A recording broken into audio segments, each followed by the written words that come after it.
فرمایا ما انا علیہ و اصحابی، وہ اس دین پر ہوں گے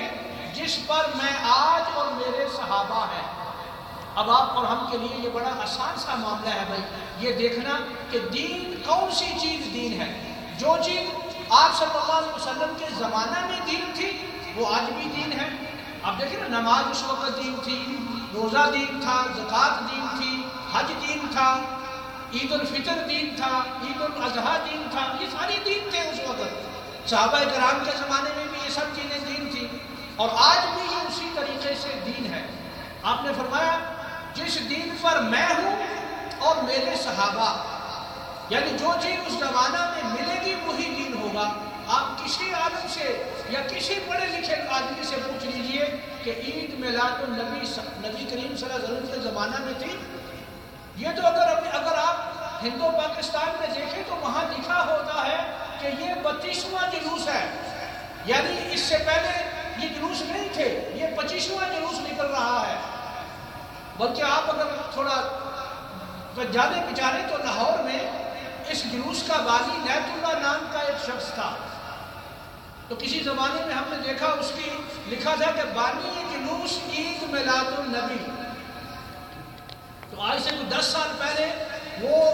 32واں جلوس نکلا کرتا تھا، اس وقت وہ بانی صاحب زندہ تھے، ان کی قیادت میں بڑا جلوس نکلتا تھا عید میلاد النبی کا۔ تو یہ صاف پتہ چلتا ہے کہ یہ آپ کے زمانے کی کیا، یہ تو اگر آپ کے زمانے سے چیز ہوتی تو یہاں ملتی ہمیں جہاں ہم رہ رہے ہیں، لیکن باقی سب چیزیں دین کی یہاں ہمیں مل رہی ہیں جو صحیح دین ہے، تو یہ کیوں نہیں؟ اب کل جو ہے 12 ربیع الاول ہے، یہاں کے کیلنڈر کے مطابق 12 ربیع الاول کل تاریخ ہے، جمعہ کا دن ہے۔ تو اگر یہ عید میلاد النبی دین کا بھی کام ہوتا مسلمانوں کا، تو سب جگہ اسی طرح جیسے عید الفطر ہم نے پڑھی، عید الاضحیٰ پڑھی، سب شہروں میں یہ عید پڑھی جاتی، اس کی خوشی کی جاتی، اس کے ترانے بجائے جاتے۔ تو یہ سمجھ لیجئے بھائی، جیسے آپ صلی اللہ علیہ وسلم نے فرمایا کامیاب ہونے والے وہی لوگ ہیں ما انا علیہ و اصحابی، جو اس دین پر ہوں گے جس پر میں ہوں آج، آپ نے فرمایا، اور جس پر میرے صحابہ کرام ہوں گے۔ تو صحابہ کا زمانہ یہ 100 سال تک رہا ہے آپ صلی اللہ علیہ وسلم کے بعد، اور صحابہ کے بعد 100 سال تابعین کا رہا ہے، اور تابعین کے بعد تبع تابعین کا 100 سال کا زمانہ ہے۔ ان 3 زمانوں کو قرون مفضلہ کہا جاتا ہے، ان 3 زمانوں کو، کیونکہ آپ صلی اللہ علیہ وسلم نے فرمایا سب زمانوں میں بہتر میرا زمانہ ہے۔ آپ صلی اللہ علیہ وسلم کا یہ فرمان ہے خیر القرون قرنی، سب سے بہتر میرا آپ نے فرمایا زمانہ ہے، ثم الذین یلونہم، پھر ان لوگوں کا جو ان کے تابع ہوں گے، ان کے قریب ہوں گے، ثم الذین یلونہم، تو پھر آپ نے فرمایا میرا زمانہ سب سے افضل ہے، پھر اس کے قریب کا زمانہ یعنی صحابہ کا زمانہ، پھر تابعین کا زمانہ، پھر تبع و تابعین کا زمانہ۔ ان 3 زمانوں میں بھی اس عید کا کوئی وجود نہیں۔ تاریخ میں جو اس کی جو لکھا ہے کب شروع ہوا، تو یہ 600 سال 6 ہجری کے آخر میں موصل کے شہر میں جو عراق میں ہے، وہاں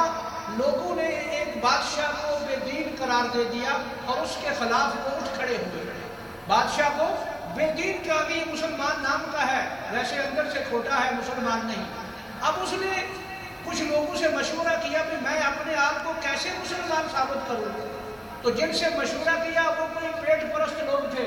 انہوں نے کہا بجائے اس کے کہ تو نماز پڑھے، تو یہ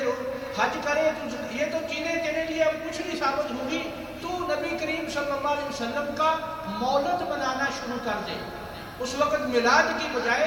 لفظ مولد سے اس کی ابتدا ہوئی، تو اس نے کئی ہزار بکریاں، کئی ہزار مرغیاں، کئی ہزار گائے اس کے لیے ذبح کروائی اور لوگوں کو عام دعوت دی۔ تو جو لوگ بیچارے اس کے خلاف اٹھے تھے، آپ جاہل لوگ ان کو کہنے لگے بھئی یہ تو آپ صلی اللہ علیہ وسلم کا دین کا محب آدمی ہے، تو اس نے اپنے دین کو، جھوٹی باتوں کو صحیح ثابت کرنے کے لیے اس بدعت کا آغاز کیا 6 ہجری کے آخر میں، یعنی آپ صلی اللہ علیہ وسلم کے 600 سال بعد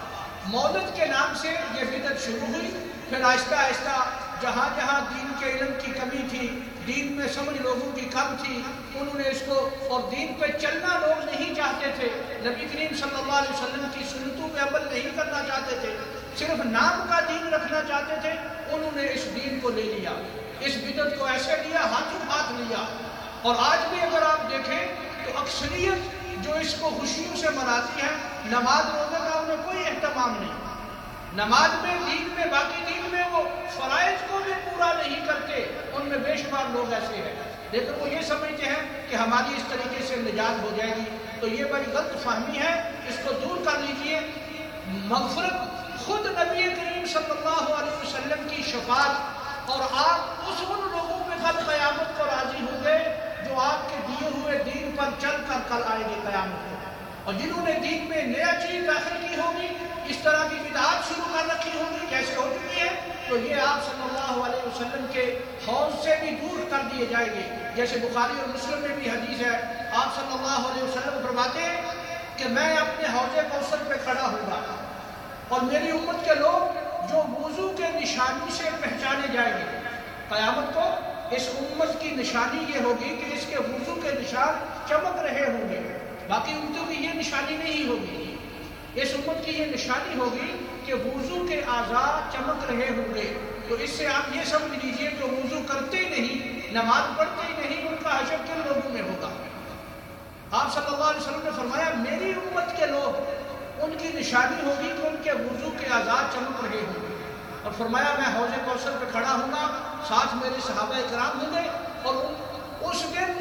کہیں میدان معاشر میں پانی نہیں ہوگا سوائے اس حوض پر، ہر امت اپنے نبی کے حوض پہ جائے گی۔ تو فرمایا میری امت کے لوگ حوض پہ آتے جائیں گے جو ایمان والے ہوں گے، اور اس پانی سے سیراب ہوتے جائیں گے۔ فرمایا اچانک مجھے نظر آئے گا ایک بہت بڑا گروہ